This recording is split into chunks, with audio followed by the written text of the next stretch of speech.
Suffering. Inevitable adversity. No matter how talented we are or how meticulously we prepare, events contrary to our desires will still occur simply as a matter of natural course.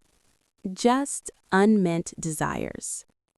People often say poverty is suffering, equating the two, yet rarely mention the suffering of the wealthy. In truth, the poor suffer because they resent their poverty and crave riches. Meanwhile, the rich suffer from the fear that their wealth isn't enough to command respect, the fear of bankruptcy, or the anxiety of being exploited. The suffering of the wealthy is often more complex than that of the poor. If everyone possessed equal wealth, the concept of poverty would vanish.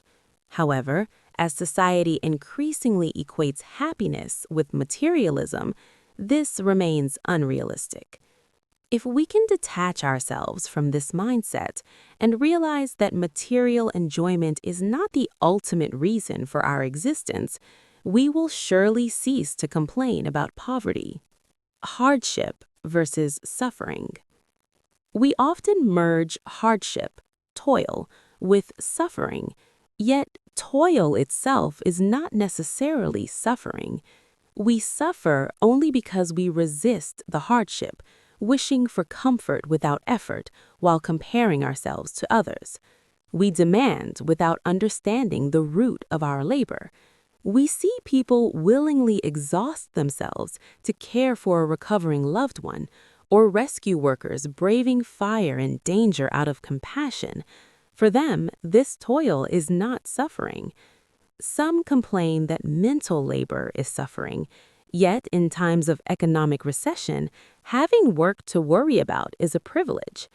Thus, whether hardship becomes suffering depends entirely on one's attitude. Pain versus suffering. We tend to believe that where there is pain, there must be suffering. For instance, a slap on the face causes physical pain, but if we accept it as a deserved consequence, we do not suffer.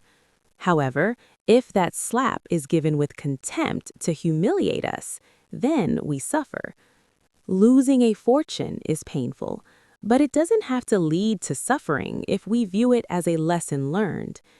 Even the profound pain of separation, often compared to intestines being cut, ceases to be suffering if we see it as a matter of destiny, karmic affinity, or an opportunity for both sides to reflect and create better connections in the future. Truly, pain and suffering are two very different emotional frequencies. The contradiction of desires. Life often aligns with our wishes but conflicts with others, or satisfies others while opposing us.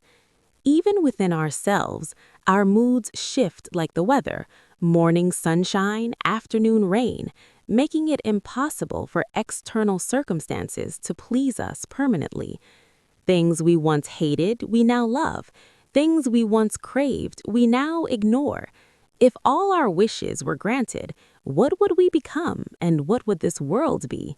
Yet we demand without considering if those demands are right or suitable. Clearly, our suffering is not necessarily the same as another's. Therefore, most of what we call suffering is merely things not going as planned. A shift in awareness. Instead of sighing, "I am suffering so much," we should say, "This is so contrary to my wishes." This label is more accurate. It awakens our consciousness, helping us examine our own reactions rather than chasing external targets to blame or punish. From there, we realize that the view "life is a sea of suffering" is merely a mindset or simply a prejudice.